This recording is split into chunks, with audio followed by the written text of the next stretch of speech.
Hi.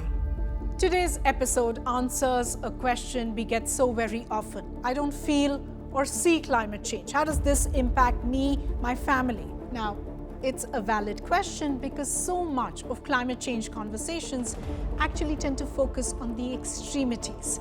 Extreme weather events, polar ice caps, which can be hard to visualize or at least see a direct connection with. But the thing is, climate change is impacting our health and well-being on a near daily basis. We feel it, but don't always make that connection.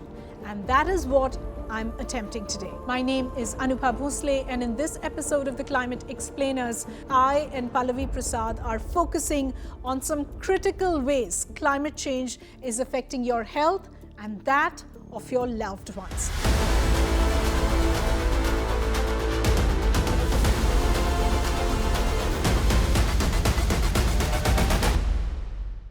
Now, let's start with heat. So, heat exhaustion, heat stroke, you've heard enough about that, especially during summers that are getting hotter with each year.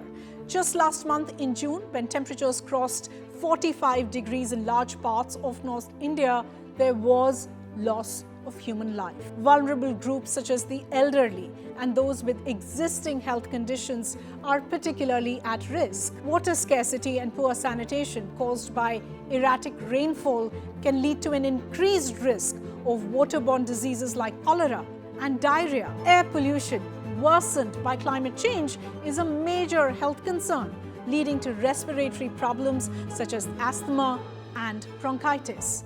Extreme weather events, think cyclones and excessive rain, are becoming more frequent and intense. Just a few weeks ago, Delhi broke a 40-year record for the amount of rain in one day.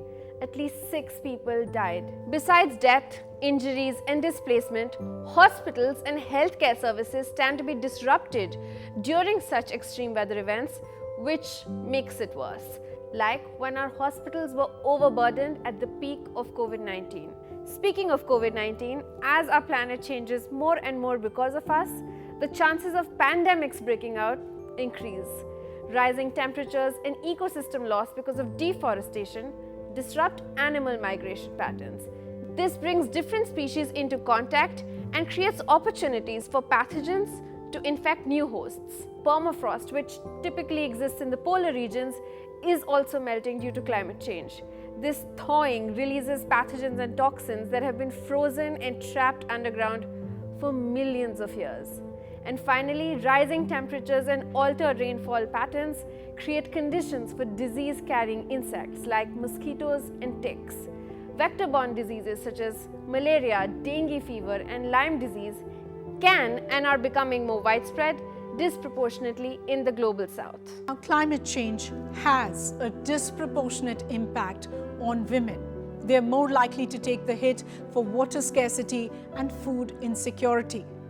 In the aftermath of natural disasters, women are at a higher risk of gender-based violence and face unique challenges in accessing reproductive health services. And finally, mental health. So many of you write to us telling how you feel an incredible amount of anxiety about the fate and future of this planet. I have to say, you are not alone.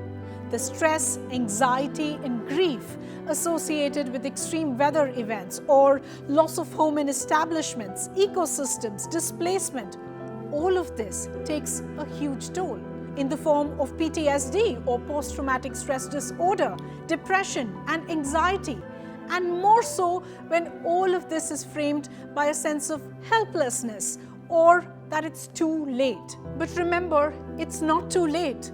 Collective action like implementing sustainable practices, transitioning to clean energy sources, and advocating for policy changes can still make all the difference. Taking steps to reduce our carbon footprint, supporting what are climate-conscious initiatives, and raising awareness. All of this leads to meaningful change. We have done a few episodes on this, particularly how we can reduce our carbon footprint, and a few more are in store. So just to say, if you've been watching us on any of NDTV's platforms, television, digital or social, I urge you to speak to each other and speak to us. I'll be seeing you again very soon.